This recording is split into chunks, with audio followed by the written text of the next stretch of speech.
Hi friends अस्सलाम वालेकुम वांग beetroot வச்சு ஒரு அருமையான பீட்ரூட் ஜெல்லி செய்யலாம் வாங்க கிச்சனுக்கு போலாம்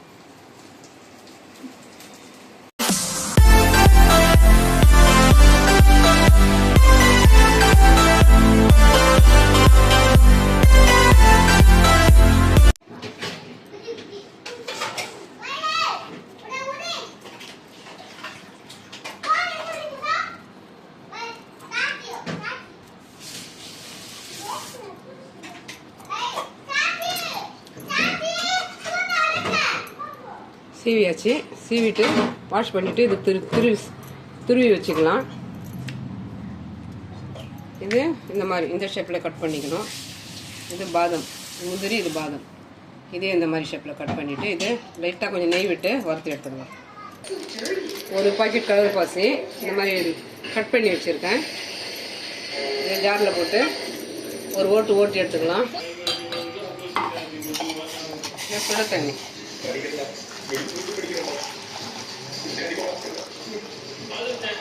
கொஞ்ச நேரம் அப்படியே ஓரமாக இருக்கட்டும்.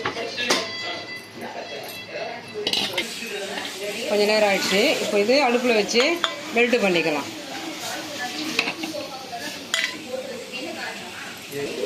ஒரு 5 ஏலக்காய் தனியாக தட்டின்னு இருக்க முடியாது. அது கூட கொஞ்சம் சர்க்கரை, அளவு சர்க்கரை எடுத்து நம்ம இந்த ப்ராசஸ்க்கு எடுத்த சர்க்கரையிலேயே கொஞ்சம் சர்க்கரை போட்டு கொஞ்சம் பவுடராக ஆக்கி எடுத்துக்கலாம். நல்லா கொதித்து இந்த மாதிரி நல்லா மெல்ட் ஆகிடணும். இந்த கட் பண்ணி ஜாரில் போட்டு அடித்தேன் இல்லையா, இது கொதிக்கும் போது இந்த அளவுக்கு நல்லா மெல்ட் ஆகிட்டு நல்லா அப்படியே இந்த மாதிரி உண்டை கட்டி எதுவும் இருக்கக்கூடாது. இப்போ கீழே இறக்கிக்கலாம்.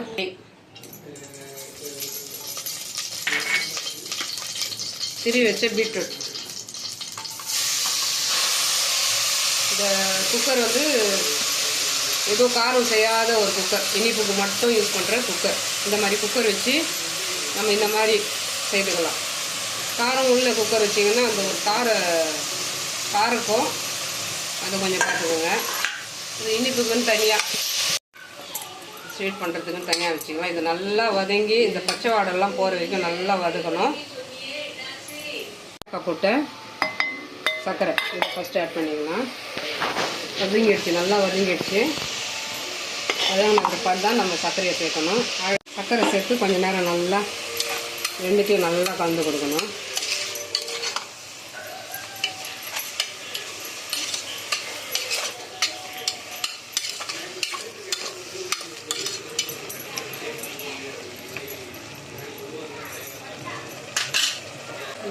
பாசி வச்ச கடல் பாசி, இந்த சூடு ஆறக்கூடாது, அதை கொஞ்சம் பார்த்துக்கணும். சூடாகிடுச்சுன்னா டைட் ஆகிடும். நம்ம ப்ராசஸ்ஸை ஓகே ஆகாது. எல்லாமே நல்லா கலந்து சர்க்கரை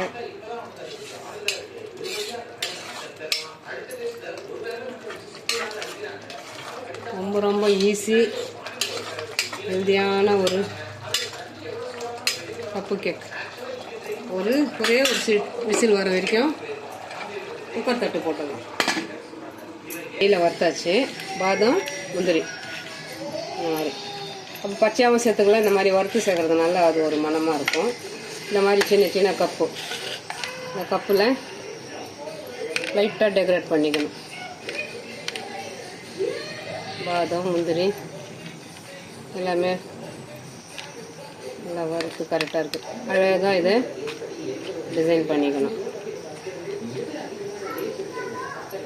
இதே மாதிரி எல்லா கப்புலேயும் போட்டுக்கலாம். நான் எடுத்துருக்கிறது 2 பீட்ரூட்டு. கப்பு ஒரு 11 கப்பு எடுத்துருக்கேன். எவ்வளோ வருதுன்னு பார்க்கலாம். எல்லாத்தையும் பண்ணிட்டு பார்க்கலாம். விசில் வந்துடுச்சு. கேஸ் ஆஃப் பண்ணிவிட்டு ப்ரெஷர் போடுற வரைக்கும் வெயிட் பண்ணுங்கள்.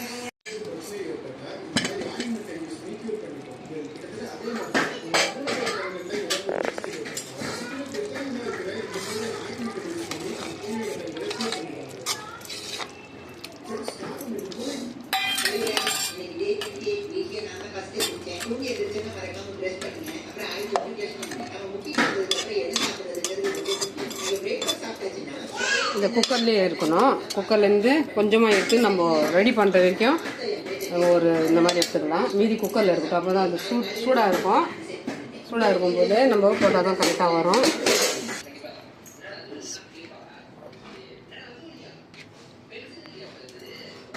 ரெண்டும் கலந்து போடணும். இந்த மாதிரி போட்டுட்டு லைட்டாக இது மேலேயும் கொஞ்சம் நட்ஸ் அப்படியே போட்டுக்கலாம். ஆல்ரெடி நம்ம அடிபாகத்தில் போட்டிருக்கோம் இல்லையா, மேலேயும் இந்த மாதிரி கொஞ்சம் டெக்கரேட் பண்ணால் சூப்பராக ஒரு பீட்ரூட் கப்பு கேக் ரெடி ஆகிடும். பீட்ரூட்டில் நம்ம அவ்வளோவா இந்த மாதிரியெல்லாம் ஒரு பிளானிங் கம்மி தான் பண்ணுறது.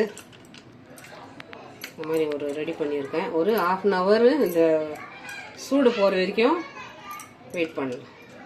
எல்லாத்தையும் போட்டுட்டு வெயிட் பண்ணிவிட்டு பார்க்கலாம். இது வரைக்கும் போட்டாச்சு. இது ஃபுல்லாக ஆறட்டும். ஆறின பிற்பாடு பார்க்கலாம். நல்லா ஆறிடுச்சு.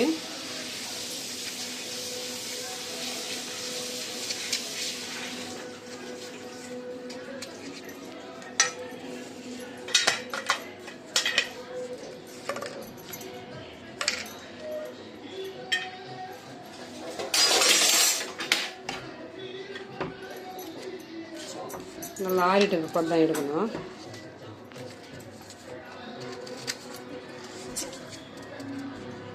நல்லா டைட் ஆகிடுச்சு. நம்ம இந்த மாதிரி கட் பண்ணி கூட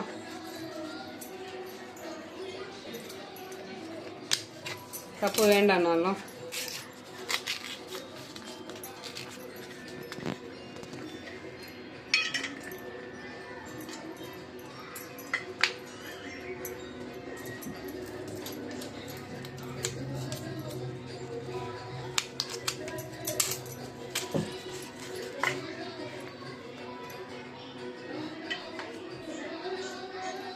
மொத்தத்தையும் எடுத்துகிட்டு பார்க்கலாம். இந்த மாதிரி கட் பண்ணி எடுத்துக்கலாம். கப்பு வேஸ்ட்டாக போயிடும். நம்ம கத்தியாலேயும் கட் பண்ணி எடுக்கலாம். கப்பு எப்படியும் வேஸ்ட்டு தானே, கட் பண்ணி எடுத்தால் ஈஸியாக இருக்கும். மொத்தத்தையும் எடுத்துகிட்டு பார்க்கலாம். அவ்வளோதாங்க, பீட்ரூட் ஜெல்லி.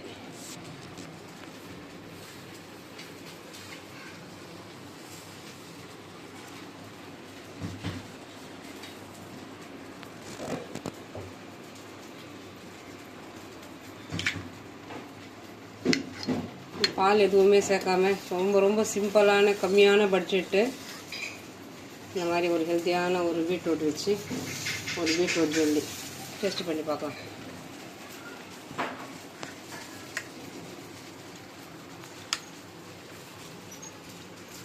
ரொம்ப அருமையாக இருக்குது.